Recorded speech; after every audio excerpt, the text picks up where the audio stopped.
After years of hoping, McFarlane Toys has finally given us a Starfire. But at $30, is this warrior princess a Teen Titans Go or a Teen Titans No? Alright, even for you that was cringy.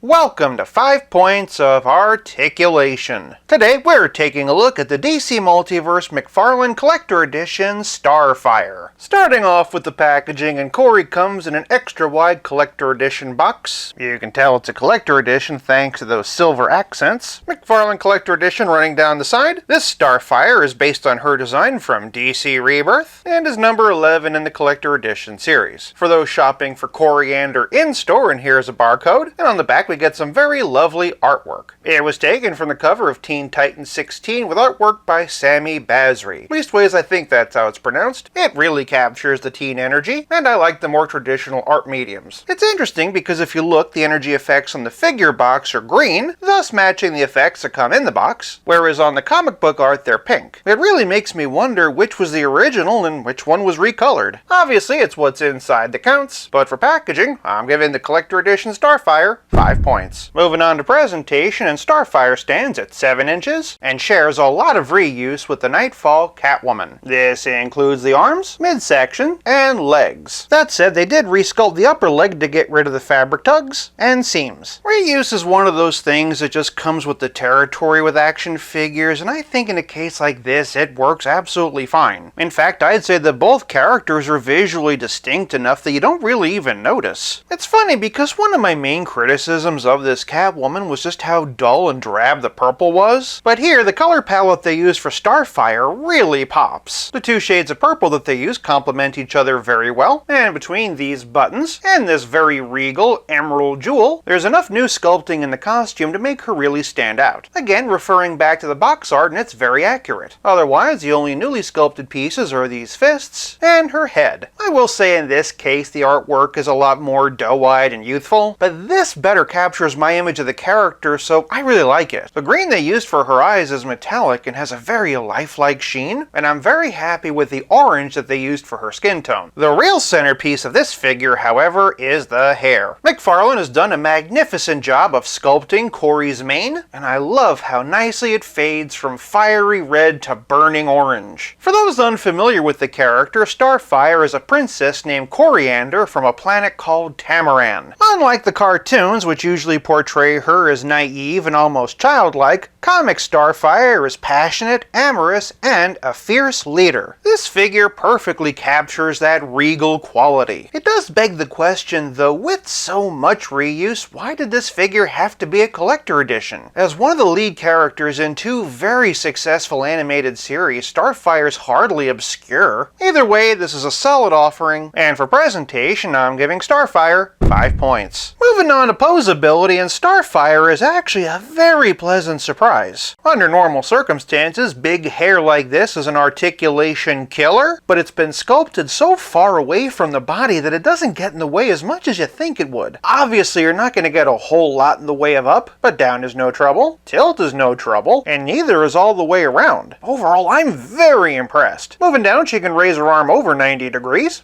Admittedly, the rotator cuff doesn't do a whole lot this time around, but thanks to that Catwoman reuse, and the glove does a great job of hiding the bicep swivel, and the double jointed elbows give Corey a perfect bend. And then of course at the ends of the arm she has those McFarlane wrist balls that can swivel and hinge either up or down or side to side. Shifting to the torso, and Starfire has a diaphragm joint and a dumbbell waist. Even here the hair doesn't really get in the way, as we can see she gets a pretty decent arch back, but of course not really much in the way forward. Starfire does, however, get a very nice amount of tilt and twist. Below the waist, and this Tamaran princess has the typical McFarlane hips. She can kick over 90 degrees, which is pretty good, and do a perfect split. Not as much twist in the hip as I'd like to see, but I might hit it with some heat to see if we can get a bit better. Traveling down the legs, and we've got double jointed knees with nice deep bends, toe articulation, and McFarlane ankle balls that can swivel, hinge, and pivot. With the exception of typical issues like hunching forward, the articulation on this figure is very solid. I'm particularly pleased with the range of the head in spite of all that hair. The only thing to watch out for is that because of the high heels, a lot of poses do require a figure stand. Factoring that in, and for posability, I'm giving Starfire 4 points. Moving on to playability, and once again I find myself asking why Starfire had to be a collector edition. In terms of accessories, she has a trading card and that fancy trading card holder. The card itself is the same art from the box, but with some silver accents. And if you want to read what it says, pause here. Otherwise, all Corey comes with are a couple of energy effects, again based on this box art, and a flight stand. Don't get me wrong, these are exactly the kind of accessories I think the Starfire should come with, but I'm also not seeing a whole lot of value compared to something like, say, the Beast Boy Build-A-Wave. With the exception of Nightwing, who didn't come with anything, they all seem pretty comparable. But playability is more than just accessories, it's also about how well your figure plays with others. And if you've read enough comics, you'd know just how much Starfire likes playing with others. Starting in an unexpected direction, and for a little bit of Outlaws love, and here we have the new 52 version of Red Hood, the Three Jokers Red Hood, and the Beast Boy Build-A-Wave Titans version of Arsenal. Alas, I sold my Beast Boy, but for other figures in the wave, and here we have Raven and Donna Troy. For other Teen Titans slash Young Justice slash just younger characters in general, and here we have Kid Flash, Bart Allen aka Impulse, the Page Punchers Wave Aqualad, and Jaime Reyes Blue Beetle. It's the movie version, but the costume's just like the comic, so I think it works. Teased at WonderCon, there is a more appropriate Superboy on the way, but in the meantime, here we have this 90s one. And of course, you can't have the Teen Titans without Robin, so here we have Damian and Tim Drake. That said, if there's one thing we know about Starfire, it's that she loves dick. So, for the most important Robin, and here we have Nightwing. This one's the Better Than Batman version. Next up is Gotham Knights. Here's the Titans Away version, rounding out that set. But for a couple of other options, and here's DC Essentials and Nightfall. I never did complete that Flashpoint Build-A-Figure, so for my only Cyborg, and here we have the Justice League version. But for the Scourge of the Teen Titans, and here we have Slade Wilson Deathstroke. This one is from Arkham Origins, and this one is from DC Rebirth. For a relative scale comparison, here's Starfire with Pizza Spidey and the Spectacular Spider-Man. And as always, here she is with Stealth Iron Man. So I should probably warn you, I have a real thing for redheads. Yeah, buddy, me too. Even though this design is specific to Rebirth, there's still multiple displays you can slide Starfire into, and while something like alternate open hands would have been appreciated, the energy effects are still a very nice touch. For playability, I'm giving Starfire 5 points. This leaves us with nothing left to discuss but the price. As a McFarlane Collector Edition, Starfire retails for $30, and I frankly just don't see it. Consider a figure like Wonder Woman with lots of new sculpting, hands, and weapons. Even with the reuse, a figure like Return of Superman felt like it had more value because of Crypto. And again, the Titans Build-A-Wave. Except for Nightwing, they were all new sculpts with accessories and only $25 a pop. I'm no toy accountant, but it does feel like she was put in this line not because she was worth $30, but because they knew we'd pay it. The thing is, it's still a really good figure and one step closer to completing our Teen Titans. If you want to spice up your collection, I recommend adding some coriander. For price, I'm giving Starfire 3 points, averaging out to a still titanic total of 4.4 out of 5. As Teen Titans go, where does Starfire rank for you? Sound off in the comments below? While you're down there, tell me who you hope they make next. If you like this video, check out one of these. Thank you so much for watching. I'll be back again real soon, but until then,